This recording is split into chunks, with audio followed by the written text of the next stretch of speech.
여러분들 마음속에 꼭 가보고 싶은 나라 하나쯤은 가지고 있지 않나요? 여러분들이 가고자 하는 나라에 대한 정보가 있다면 조금 더 즐겁고 또 편리한 여행이 될 것 같은데요. 이번 시간에는 세계의 대륙과 대양, 각 대륙에 속한 나라에 대해 함께 알아보도록 해요. 그럼 떠나볼까요? 우리가 살고 있는 지구의 모습입니다. 우리가 살고 있는 지구는 이렇게 육지와 바다로 이루어져 있는데요. 육지의 면적은 약 30%, 바다의 면적은 약 70%에 해당돼요. 그런데 이렇게 바다로부터 둘러싸여 있는 큰 땅덩어리를 우리는 대륙이라고 하는데, 세계에서 가장 큰 섬인 그린란드를 기준으로 그린란드보다 면적이 넓으면 우리는 이것을 대륙이라고 합니다. 그럼 대륙을 조금 더 자세히 살펴볼까요? 대륙에는 아시아, 오세아니아, 유럽, 아프리카, 남극, 북아메리카, 남아메리카 대륙, 이렇게 7대륙이 있어요. 그럼 우리나라가 속해 있는 아시아 대륙부터 살펴볼까요? 아시아 대륙입니다. 아시아 대륙은 대륙 중에서 가장 큰 대륙으로 전체 대륙의 30%에 해당돼요. 두 번째로 큰 대륙은 그럼 어디일까요? 바로 아프리카 대륙입니다. 유럽 대륙은 아시아 대륙과 아프리카 대륙에 비해 면적은 좁지만 많은 나라들이 모여 있어요.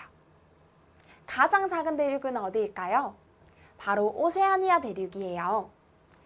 그런데 이 적도를 기준으로 우리가 적도의 북쪽을 북반구라고 하고 적도의 남쪽을 남반구라고 하는데요. 이 아시아 대륙의 대부분은 북반구에 해당해요. 그런데 오세아니아 대륙은 남반구에 해당하죠. 그래서 만약 우리 친구들이 오세아니아 대륙에 있는 나라로 여행을 떠나고 싶다면 우리나라에서 입는 옷과는 반대되는 계절의 옷을 챙겨야 한다는 것도 잊지 마세요. 북아메리카 대륙입니다. 북아메리카 대륙은 북반구에 속해 있고 남아메리카 대륙의 대부분은 남반구에 속해 있답니다. 이렇게 해서 대륙에 대해 살펴보았는데요. 이번에는 대양에 대해 알아볼까요? 선생님이 대륙은 큰 땅덩어리를 의미한다고 했잖아요. 그렇다면 대양은 무엇을 의미할까요? 그래요, 바로 큰 바다를 의미해요. 그럼 대양에는 어떤 것들이 있는지 이번에도 하나씩 함께 살펴보도록 해요. 대양에는 먼저 태평양, 인도양, 대서양, 그리고 북극해, 남극해 이렇게 5대양이 있어요. 가장 큰 대양부터 함께 살펴볼까요? 가장 큰 대양은 바로 태평양이에요. 태평양은 이렇게 북아메리카, 남아메리카, 오세아니아, 아시아 대륙에 의해 이렇게 둘러싸여 있네요.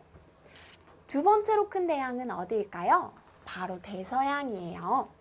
대서양도 북아메리카, 남아메리카, 유럽, 아프리카 대륙에 이렇게 빙 둘러싸여 있네요. 세 번째로 큰 대양, 우리 친구들이 한번 찾아볼까요? 바로 인도 아래에 있는 인도양이에요. 인도 아래에 있어서 인도양, 이렇게 생각하면 기억하기 쉽겠죠? 다음으로 가장 작은 대양, 북극해입니다. 남극해는 남극 대륙을 둘러싸고 있고 대부분 얼음으로 덮여 있어요. 그런데 선생님, 왜 태평양, 인도양, 대서양은 양으로 끝나고 북극해, 남극해는 해로 끝나요? 라고 질문하는 친구들도 있을 텐데요. 해와 양 모두 바다를 의미하지만 양은 조금 더 큰 바다를, 해는 작은 바다를 의미한답니다. 이렇게 해서 세계의 대륙과 대양까지 살펴보았는데요. 이번에는 각 대륙에 속한 나라까지 한번 살펴볼까요? 아시아 대륙, 우리나라가 속해 있는 대륙이면서 가장 큰 대륙이고 전체 대륙의 30%에 해당한다고 했었죠. 이 아시아 대륙에는 우리나라를 비롯해 우리나라 주변 국가인 중국, 몽골, 일본, 이외에도 라오스, 베트남 등의 나라가 이 아시아 대륙에 속해 있답니다. 두 번째로 큰 대륙 어디일까요? 맞아요. 아프리카 대륙이었어요. 아프리카 대륙에는 어떤 나라가 있을까요? 피라미드가 생각나는 이집트. 함께 적어볼까요?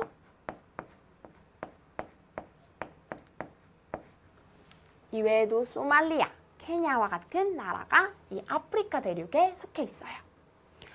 그런데 이 아프리카 대륙을 자세히 살펴보면 국경선이 직선 형태의 모습을 하고 있다는 걸 알 수가 있는데요.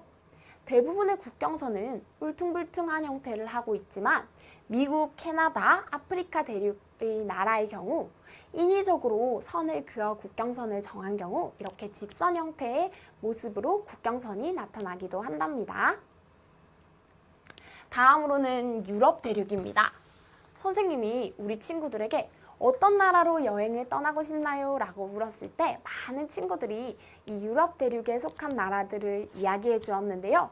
유럽 대륙에는 에펠탑이 생각나는 프랑스,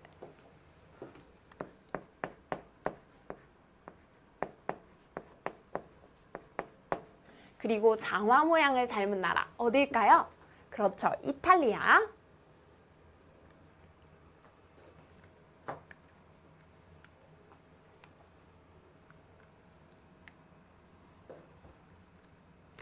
장화 모양을 닮은 나라 이탈리아.